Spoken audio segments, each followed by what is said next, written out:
सभी विद्यार्थियों का एसवी चिल्ड्रन अकेडमी रावला की इस ऑनलाइन प्लेटफॉर्म पे स्वागत है।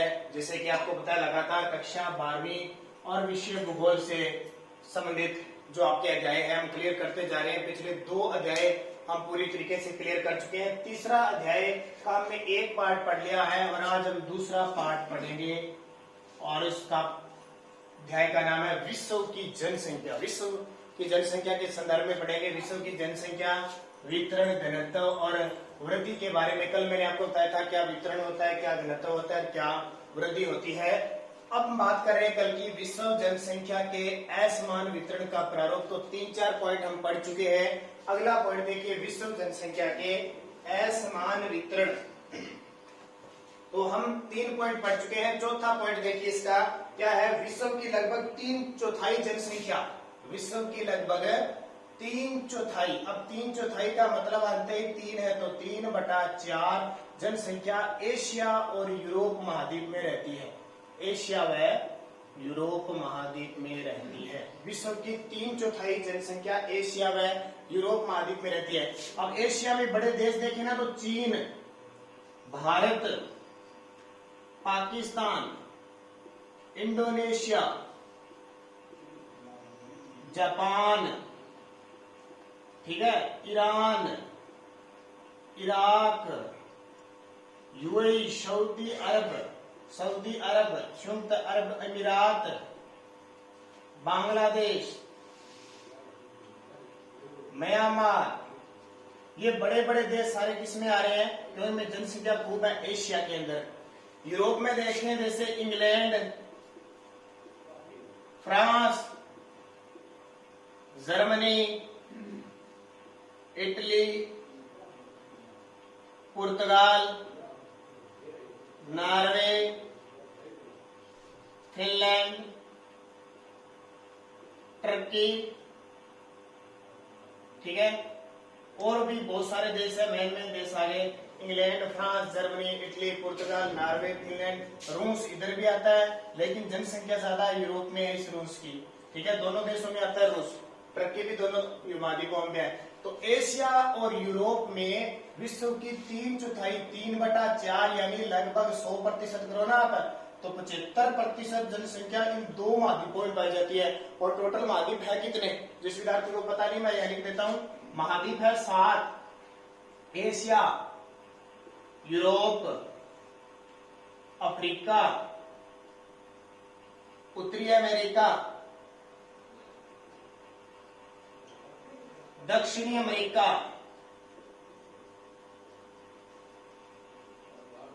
ऑस्ट्रेलिया,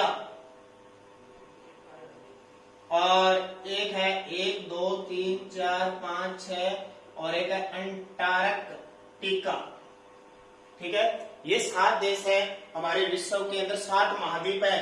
तो ये क्या कह रहा है कि विश्व की 3/4 यानी 75% जनसंख्या वो एशिया और यूरोप के अंदर है पाई जाती है। इस बात को ध्यान रखना, केवल एशिया महाद्वीप में विश्व की, केवल एशिया महाद्वीप में, जो एशिया महाद्वीप में विश्व की 60% जनसंख्या पाई जाती है। कितनी बड़ी बात, ठीक है। एशिया महाद्वीप क्षेत्रफल की दृष्टि से भी सबसे बड़ा है और सबसे ज्यादा जनसंख्या कहां पाई जाती है, यानी 75% इन दोनों को मिलाकर है। इस 75 का भी यानी टोटल का भी 60% कहां पे है, एशिया के अंदर। क्योंकि आपको पता है विश्व में सबसे ज्यादा जनसंख्या किसकी है, चीन की, और 2 पे कौन आता है, हमारा भारत आता है। तो इस कारण है। इसके अलावा देखिए इसमें क्या इंपॉर्टेंट है, ओशेनिया में विश्व जनसंख्या का मात्र 0.5% ही पाया जाता है। ओशेनिया का मतलब होता है ऑस्ट्रेलिया। ओशेनिया का मतलब क्या हो गया, ओशेनिया। ओशेनिया किसको कहा जाता है, ऑस्ट्रेलिया को कहा जाता है।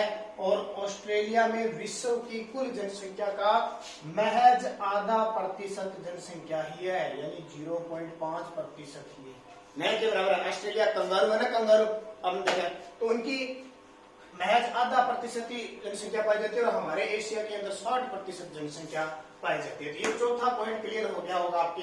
मैं जिस विद्यार्थी को पता नहीं है ये महाद्वीप, और जिसको पता भी नहीं है कि नक्शे में ये कहां का महाद्वीप है, तो जरूर विश्व का नक्शा लेके आना, उसमें देखना एशिया, यूरोप, अफ्रीका, उत्तरी अमेरिका।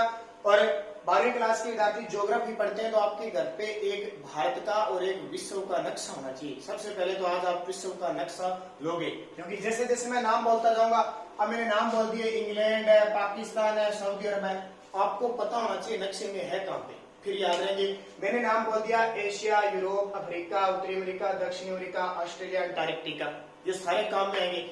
अब आप नक्शे में देखो ना है कहां पे, फिर आपके मैटर याद रहेगा, सीधा याद नहीं रहेगा। ध्यान रखना, बार बार पढ़ोगे, नक्शे में देखोगे तो सारी चीजें आपको क्या रहेगी, याद रहेगी। 5 नंबर पॉइंट देखिए, विश्व जनसंख्या के असमान वितरण के प्रतिरूप में, तो साथ साथ में अपनी किताब में जरूर पढ़ें, आपको याद रहेगा। 5 नंबर क्या है, विश्व की लगभग 60-80% जनसंख्या 20 से 60 डिग्री, अब मैं थोड़ा सा बना देता हूं,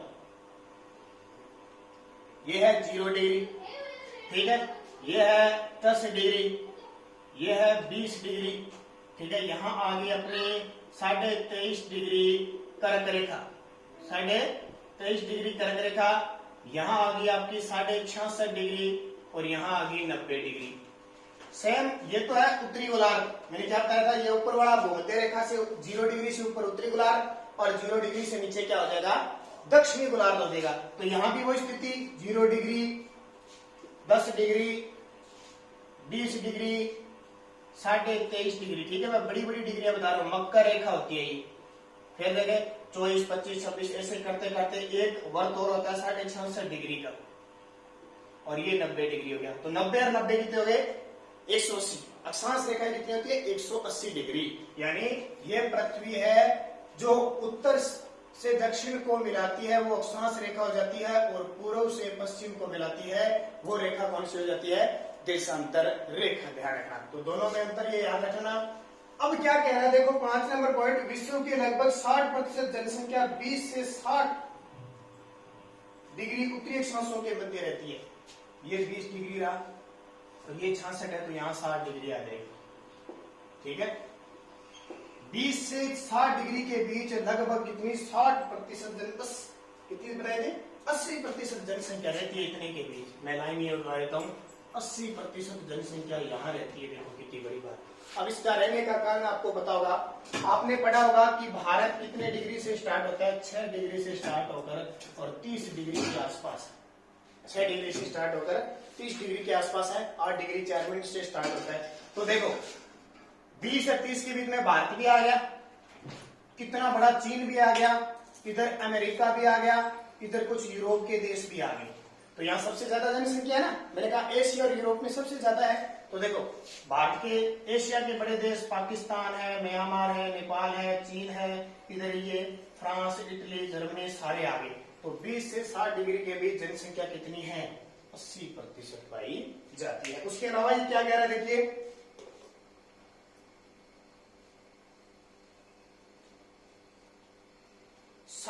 डिग्री के उत्तर में विश्व की 1% जनसंख्या निवास करती है। अब ये 60 डिग्री, ये रेखा कौन सी है, 60 डिग्री की, और इससे ऊपर 90 डिग्री तक जाते हैं विश्व की 1% जनसंख्या। क्यों, क्योंकि ये क्षेत्र बहुत ठंडा है, ठीक है, ठंडा क्षेत्र है। अब मैं आपको थोड़ी सी और कहानी बताता हूँ, तब आपके जाके समझ में आएगी, क्योंकि इन बातों को समझना जरूरी है। अगर आपको पता चलेगा भी ये कहानियां है क्या, फिर याद रहेगा, नहीं रहेगा। मैं दोबारा बनाता हूं, देखो ये पृथ्वी, क्योंकि इसको बार बार अध्ययन करोगे तो याद आएगा। ये है भूमध्य रेखा 0 डिग्री, यहां मैंने बना दी 23.5 डिग्री, ठीक है, और यहां मैंने बना दी 66.5 डिग्री, और यहां मैंने बना दी 90 डिग्री। ये तो उत्तर का हो गया, दक्षिण का सेम वही, ये हो गया 23.5 डिग्री। कौन सी रेखा, मकर रेखा, ये तो होगी मकर रेखा। ये होगी भूमध्य रेखा, जिसको विषुवत रेखा भी कहते हैं। ये होगी कर्क रेखा, ठीक है। यहां एक रेखा और होगी, इसको कहते हैं 66.5 डिग्री, और ये 90 डिग्री हो गया। हो गया ना, समझ में आई बात। अब देखो इस 66 डिग्री को क्या कहते हैं, आर्कटिक वर्त। क्या कहते हैं, आर्कटिक वर्त, और इसको कहते हैं अंटार्कटिका वर्त, क्योंकि जो अंटार्कटिका महाद्वीप है वो दक्षिण में नीचे है और आर्कटिक ऊपर है। तो ये आर्कटिक वर्त हो गया और ये अंटार्कटिक वर्त हो गया। इतनी बात समझ में आ गई आपके। अब देखो जो मैंने अभी बताया था कि यहाँ 1% की जनसंख्या क्यों रहती है, कारण क्या हुआ कि विश्व की 1% जनसंख्या इस 60 डिग्री से 90 डिग्री के बीच पाई जाती है। तो ये जो क्षेत्र है ना, ये इस यहाँ पे जो जलवायु पाई जाती है वो उष्ण कटिबंधीय जलवायु पाई जाती है, उष्ण कटिबंधीय जलवायु। इसका तापमान कह सकते हैं, इसका मतलब क्या हुआ कि यहाँ तापमान खूब रहता है, वर्षा खूब होती है और आर्द्रता खूब रहती है। ठीक है, अब देखो तापमान खूब रहेगा, आपने नाम सुना होगा वेस्ट इंडीज, केन्या, नाम सुना ना, और उनके खिलाड़ी आपने देखोगे जिम्बाब्वे, उनके खिलाड़ी देखोगे एकदम काले रंग के। यहाँ की सिस्टम क्या है, 24 घंटे में 12 घंटे तो वर्षा होती है, फिक्स 12 घंटे बारिश होती रहती है और 12 घंटे खूब तेज तापमान रहता है, इतना ज्यादा तापमान, आर्द्रता बनी रहती है, उमस रहती है खूब सारी। जैसे हमारी गर्मी आपने देखा होगा, बारिश होने के बाद उमस हो जाती है ना, सेम वही स्थिति है। तो यहाँ की जलवायु कैसी है, उष्ण कटिबंधीय जलवायु है, खूब तो बारिश होती है, खूब तापमान, उच्च तापमान होता है, यानी उमस भरा जीवन होता है। 23.5 से 66 डिग्री जाओगे, ये कहलाता है शीतोष्ण, शीतोष्ण कटिबंध कहलाता है। ठीक है, अक्षांश रेखाओं का जो बीच बंद होता है उसे कटिबंध कहते हैं, कटिबंध। शीतोष्ण का मतलब आप हिंदी पढ़ते हो शीत प्लस उष्ण, शीत प्लस उष्ण, न तो गर्मी और न ही सर्दी। हम यहां रहते हैं, देखो ऐसे हम यहां रहते हैं, हमारा ये राजस्थान है, ठीक है, हमारा ये राजस्थान है। देखो यहाँ कर्क रेखा हमारे राजस्थान के डूंगरपुर और बांसवाड़ा से गुजरती है कि नहीं गुजरती है, और हम किस में रहते हैं, ना तो हमारे ज्यादा सर्दी पड़ती है और ना ही ज्यादा गर्मी पड़ती है। ये जो हमारी गर्मी पड़ती है ना, इतनी ज्यादा नहीं है, और सर्दी इतनी ज्यादा नहीं है कि हम मतलब ठंड से बिठोर रहे, जैसे बर्फ है इतनी दही नहीं है। ठीक है, तो हमारा इलाका कैसा है, शीत और उष्ण से है, तो यहाँ शीतोष्ण कटिबंध होगी। और ये आ गया लगभग आप मान लो 20 डिग्री से 60 डिग्री, यहाँ विश्व की 80% जनसंख्या निवास करेगी, क्योंकि वातावरण अनुकूल है, जलवायु अनुकूल है, इस कारण रहेगी। अब यहां से आगे इतना क्षेत्र और बना लो आप, ठीक है, ये है शीत प्रदेश, यानी यहाँ पे भी खूब ठंड पड़ती है लेकिन लोग रह सकते हैं, न थोड़े बहुत लोग रह सकते हैं। और ये आता है अति शीत प्रदेश, यानी कुछ ही नहीं होता है, लोग रहते नहीं है, सिर्फ बर्फ ही रहती है। बारिश होती है, बारिश अपने जो आंधियां होती है ना, वैसे वहां पे बर्फ की बारिश होती है, हिम की बारिश होती है अति शीत प्रदेश में। यहाँ लोग नहीं रहते कभी भी, क्योंकि बर्फ ही बर्फ है, रहने के अनुकूल वातावरण है। तो देखो यहाँ रहने के अनुकूल वातावरण है, तो क्या जनसंख्या रहेगी, नहीं रहेगी ना। तो शीत प्रदेश में कुछ जनसंख्या रहती है, वो 1% रहती है, और इसमें लगभग आपके 80% जनसंख्या रहती है, बाकी 10 से 15% इस क्षेत्र में रहती है। उत्तर क्षेत्र में ज्यादा जनसंख्या, दक्षिण में कम जनसंख्या है। तो ये बात मेरे हिसाब से आपको समझ में आ गई होगी। अगर ये, क्योंकि आप 1-2 बार और इसको बना के देखना, भूमध्य रेखा, कर्क रेखा, आर्कटिक वर्त, मकर रेखा, आपके दिमाग में आएगा ना, जब डिग्री का नाम लेते हैं आपके दिमाग में आएगा, हाँ वो तो शीत प्रदेश है, वो उष्ण कटिबंधीय प्रदेश है, वो शीतोष्ण कटिबंधीय प्रदेश है। तो अपने आप सही कर सकते हो इस क्वेश्चन को। ठीक है, ऐसे नक्शे बना के ऐसे सिस्टम से सीखोगे ना, फिर बातें याद रहेगी, सीधा नहीं रट्टा लगाने लगे, रट्टा लगाते लोग फिर भूल गए, तो बस गए काम से। अगर देखो विश्व की जनसंख्या का लगभग 76% भाग महाद्वीपों के किनारों की ओर बसा हुआ है। अब मैं महाद्वीप बना देता हूं, ये उत्तरी अमेरिका,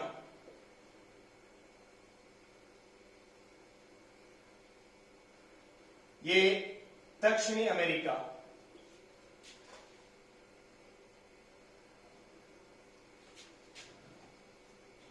ये यूरोप,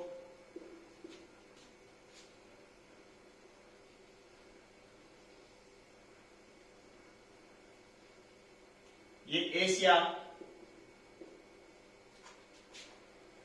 ये वो ओसेनिया ऑस्ट्रेलिया, और यहां अफ्रीका।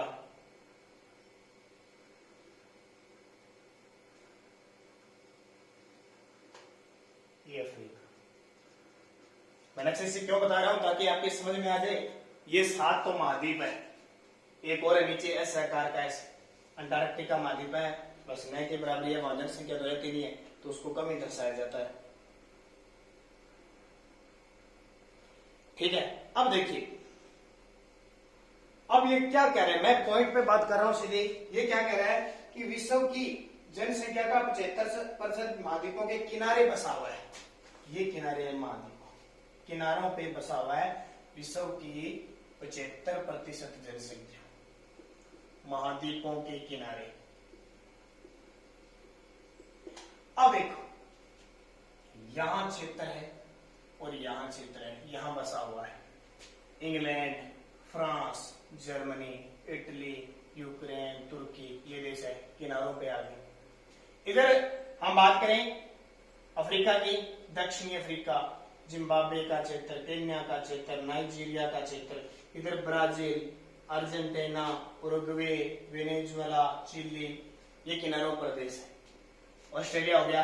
भारत का देखो, भारत देखो यह हिंद महासागर है ना, ये भारत का हिंद महासागर, ये किनारे पर है, तो भारत में खूब जनसंख्या है। ये सारा चीन का क्षेत्र है, तो ये चीन हो गया, ये भी किनारे पे है। यहाँ जापान हो गया, यहाँ कोरिया हो गया, उत्तरी कोरिया, दक्षिण कोरिया, ये सारे क्या है किनारों पे है। तो किनारों पे जनसंख्या निवास सबसे ज्यादा करती है, विश्व की 75% जनसंख्या किनारों पर निवास करती है। किनारे चाहे वो पूर्वी किनारा हो चाहे पश्चिमी किनारा हो। उसके अलावा देखो विश्व की लगभग 80% जनसंख्या सागर तल से 500 मीटर की ऊंचाई में निवास करती है। बस ये सीधा याद रखना, सागर तल की 500 मीटर की ऊंचाई पर विश्व की 80% संख्या सागर तल के 500 मीटर की ऊंचाई पर निवास करती है। ठीक है, सागर तल की ऊंचाई पर निवास करती है।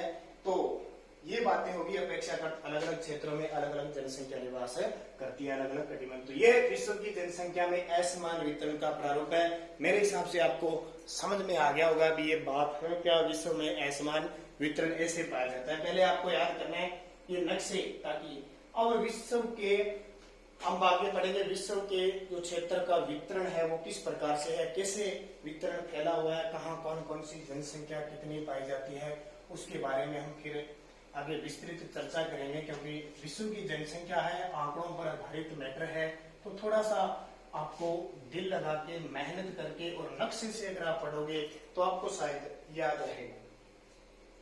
अब इसने क्या कहा है कि विश्व की जो जनसंख्या है 2001 में, विश्व की जनसंख्या 2001 में लगभग बता रहा हूं 6 अरब थी। ठीक है, यानी 613.71 करोड़ का मतलब हो गया लगभग 6 अरब। याद रख लेना, 613.71 करोड़ याद रखोगे तो भी अच्छी बात है। यानी इसका 75% जो हिस्सा है वो विकासशील देशों में है, विकासशील देशों में। अब हमारा भारत कैसा देश है, हमारा भारत विकासशील है। हमारा भारत क्या है, विकासशील। तो बड़े बड़े देश जहां जनसंख्या पाई जाती है वो सारे क्या है, विकासशील देश आते हैं, तथा शेष भाग विकसित राष्ट्रों में। अब 75 हो गया तो 25% भाग है वो विकसित देशों में। ठीक है, विकसित जैसे Canada, America, England, France, Italy, ये सारे क्या है, विकसित है। विकसित का मतलब ये पहले से ही इनका विकास हो चुका है और हमारे भारत का निरंतर विकास चल रहा है। तो ये चीजें हैं।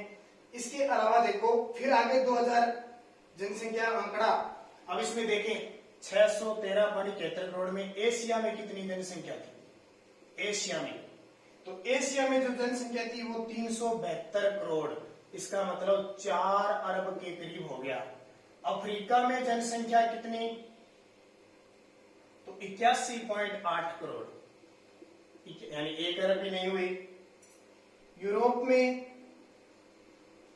में रूस का भाग भी आ जाता है तो 72.7 करोड़। अमेरिका में, दक्षिण अमेरिका में, 7 महाद्वीप याद कर लेना एक तो, दक्षिण अमेरिका में 35 करोड़ के आसपास। और उत्तरी अमेरिका है, उत्तरी अमेरिका में आपकी 49.4 करोड़। और ओसेनिया यानी ऑस्ट्रेलिया में, ओसेनिया यानी ऑस्ट्रेलिया में 3.1 करोड़ भी जनसंख्या है। आपको पता है ना हमारे राजस्थान में 6 करोड़ जनसंख्या है, 6.86 करोड़, और ऑस्ट्रेलिया देश है उसमें 3.5 करोड़ जनसंख्या है। तो 2011 की जनगणना के अनुसार हमें अभी पढ़ के है ना, एशिया में लगभग 60% जनसंख्या निवास करती है कि नहीं। देखो अरब में जा रहा है, 3 अरब के, 4 अरब के पास, और यहाँ कहीं भी अरब में नहीं, 2001 की जनगणना के अनुसार। अब आगे हम 2013-2011 की जनगणना अगले वीडियो में पढ़ेंगे। तब तक आप इसके असमान वितरण को बढ़िया तरीके से पढ़ लेना।